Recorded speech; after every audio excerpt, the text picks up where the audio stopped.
매일 성경 묵상 나눔입니다. 1월 19일 수요일입니다. 오늘 본문은 요한복음 6장 16절에서 29절입니다.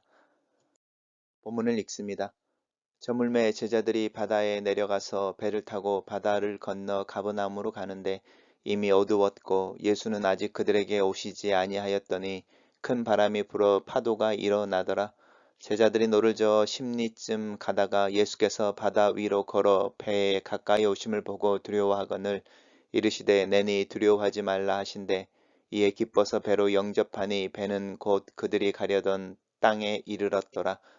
이튿날 바다 건너편에 서 있던 무리가 배 한 척 외에 다른 배가 거기 없는 것과 또 어제 예수께서 제자들과 함께 그 배에 오르지 아니하시고 제자들만 가는 것을 보았더니 그러나 디베랴에서 배들이 주께서 축사하신 후 여럿이 떡 먹던 그곳에 가까이 왔더라. 무리가 거기에 예수도 안 계시고 제자들도 없음을 보고 곧 배들을 타고 예수를 찾으러 가버나움으로 가서 바다 건너편에서 만나 랍비여 언제 여기 오셨나이까 하니 예수께서 대답하여 이르시되 내가 진실로 진실로 너희에게 이르노니 너희가 나를 찾는 것은 표적을 본 까닭이 아니요 떡을 먹고 배부른 까닭이로다. 썩을 양식을 위하여 일하지 말고 영생하도록 있는 양식을 위하여 하라. 이 양식은 인자가 너희에게 주리니 인자는 아버지 하나님께서 인치신 자니라. 그들이 묻되 우리가 어떻게 하여야 하나님의 일을 하오리까? 예수께서 대답하여 이르시되 하나님께서 보내신 일을 믿는 것이 하나님의 일이니라 하시니. 오늘의 본문은 세 개의 단락으로 나눠져 있습니다. 첫 번째 단락입니다. 저물매라고 하는 부분입니다. 어제 우리 묵상했던 부분에 오병이의 기적 후에 그 배부르게 먹었던 무리들이 예수님을 강제로 임금 삼으려고 하는 그들의 욕망을 아신 예수님께서 그들을 피해 한적하게 산으로 오르시는 부분이 있었고 제자들만 따로 남겨져 있다가 이제 저녁이 되는 거죠. 어둘매 바다에 내려가서 배를 타고 바다를 건너 가버나움으로 가려고 합니다. 그림을 보시면 디베라라고 하는 티베리우스에게 헌정되어진 도시가 여기에 있습니다. 그리고 가버나움은 이제 이쪽에 있으니까요. 여기를 이렇게 둘러가지 않고 바다를 건너가게 되는 부분입니다.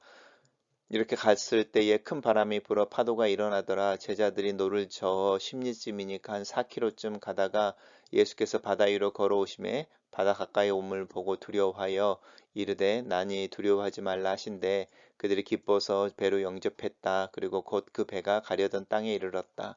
우리가 잘 알고 있는 본문입니다. 공간복음서에 다 등장하는 부분인데 오병이어 이후에 예수님께서 홀로 기도하러 가시고 제자들만 남아 있다가 예수님께서 다른 공간 복음서에 의하면 이제 건너편에 가버나움으로 가라고 지침을 주고 가시는 그 명령을 따라서 항해할 때에 풍랑을 만나는 장면입니다. 여기에서 우리는 어떤 복음서에서는 베드로가 무리를 걷는 것에 대한 이야기도 나오고 여러 가지 이야기가 나오는데 요한복음에서는 예수님의 어떤 능력, 또 풍랑을 잠잠케 하시는 하나님 예수님의 어떤 능력, 또 베드로의 믿음과 실족 이런 부분에 초점을 맞추는 것이 아니라 곧 가려던 땅에 이르렀다라고 하는 부분입니다.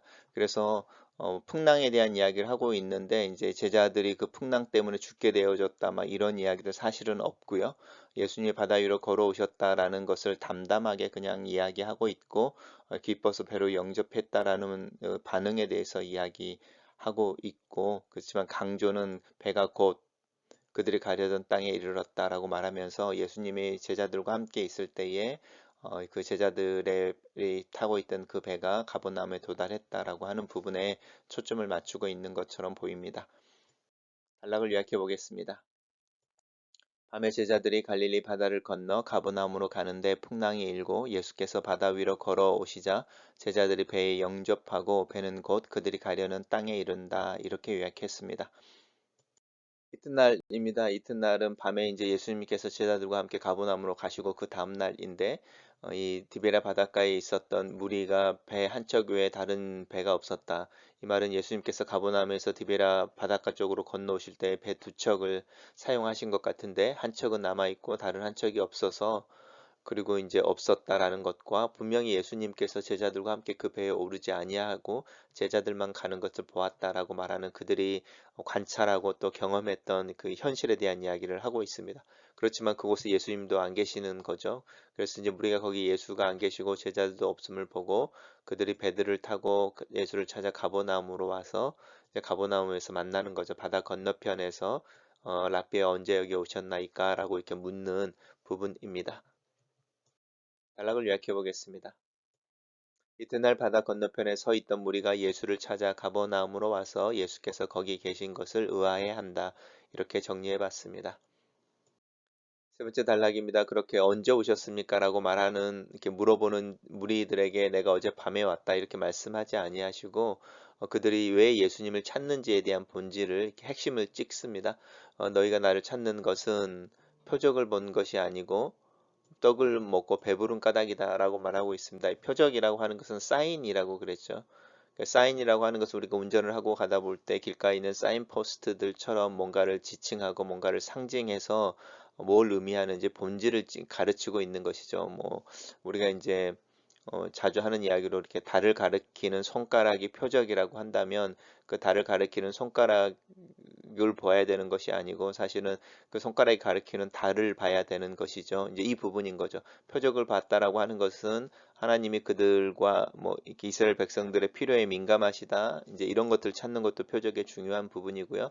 그렇게 이스라엘 백성들의 필요를 채우시는 하나님, 그 하나님이 보내신 예수 그리스도 이렇게 이제 연결되어지는 부분인데 이 무리들이 배부른 떡을 먹고 배부른 까닭이다라고 하는 것은 그들이 왜 배가 부르는지 그 배부르게 하는 능력이 어디로부터 왔는지 누가 이 일을 행했는지라고 하는 부분에는 초점이나 관심이 없고 단순히 그냥 그들의 욕망이 배고픔이라고 하는 욕망이 해결되어지는 굉장히 육적인 부분들의 한계에 대한 지적을 하고 있는 것이죠. 이 부분이 우리 두 번째 단락에서 그들이 보고 있는 것에 한계에 갇혀 있는 거죠. 그들이 분명히 배가 두 척이 그 가버나움에서 디베라로 왔었고 그런데 배 한 척만 남아 있고 근데 분명히 예수님은 제자들과 함께 떠나지 아니하였는데 어디 가셨지라고 말하는 그들의 경험에만 이렇게 눈에 보이는 현실에만 이렇게 집착하고 있는 부분들인데요. 이 배부른 까닭이라고 하는 부분도 그런 부분입니다.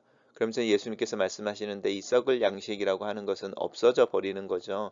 물을 마시는 사마리아 여인에게 이 물을 마시지만 다시는 목마른 어떤 모습에 대해서 예수님이 지적하시는 것 또한 마찬가지죠. 다시 너를 목마르게 하는 그 물을 마시는 그런 것과 썩을 양식을 이제 없어져 버릴 양식을 먹고 또 배고프게 될 이제 이런 부분에 대한 이야기를 하고 있고요. 그것이 우리의 삶의 현실이라고 한다면 이제 영생하도록 있는 양식이라고 하는 것은 한번 너가 이 물을 마시면 다시는 목마르지 않을 거다. 왜냐하면 그 물이 네 마음, 네 속에서 생수같이 맨날 솟아날 거니까라고 말하는 그 부분과 연관되어져 있습니다.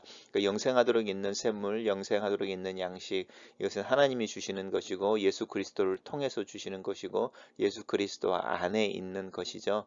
이것은 우리가 뭐 영생이라고 말할 수도 있는 것이고요. 또 우리를 살게 하는 하나님이 우리에게 주시는 어떤 근본적인 어떤 하나님의 은혜라고 할 수 있습니다. 이 양식을 이제 인자가 너에게 주리니 왜냐하면 인자는 하나님께서 보증하시는 분이다라고 하는 부분입니다. 이 부분은 우리 묵상하던 중에 예수님께서 이제 그 유대 종교 지도자들과 이렇게 논쟁하는 중에 성전에서 가르치고 예루살렘에 계실 때에 예수님께서 말씀하시기를 나는 하나님이 보내신 자 그리고 하나님이 나를 증거한다. 이제 이렇게 말했던 부분과도 연관되어집니다. 그럴 때 이제 무리들이 물어보죠. 어떻게 하여 우리가 주님의 일을 하나님의 일을 할 수 있겠습니까? 라고 물을 때에 하나님이 보내시는 일을 믿는 것이 하나님의 일이다. 여기 이렇게 말하고 있습니다. 사마리아 여인에게는 하나님이 보내신 그가 바로 나다. 이렇게 말씀하셨고요.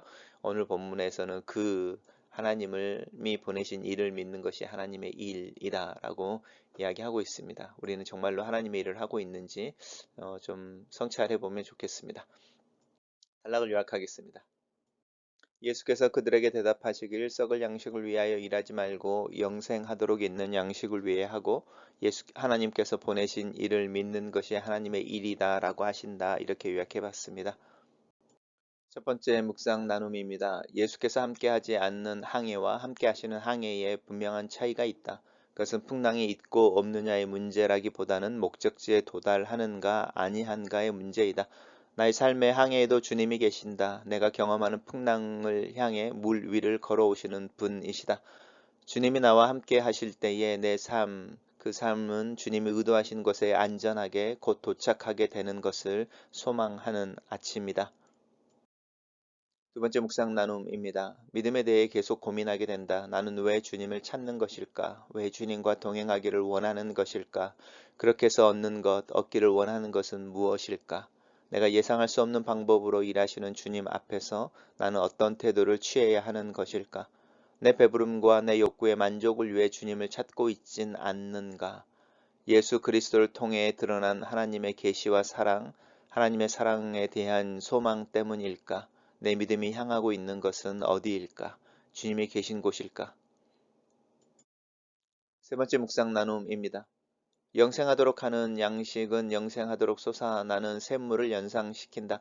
목마름을 해결하기 위해 종호에 물을 기르러 왔던 사마리아 여인처럼 배고픔을 해결하기 위해 예수를 찾는 무리들을 본다. 육체적인 필요 이면에 그들이 느끼지 못하는 영적인 필요가 있다. 존재의 궁극적인 필요, 누군가가 내 삶을 긍정하고 포용할 뿐만 아니라 그 삶의 의미와 이유가 되는 것에 대한 이야기.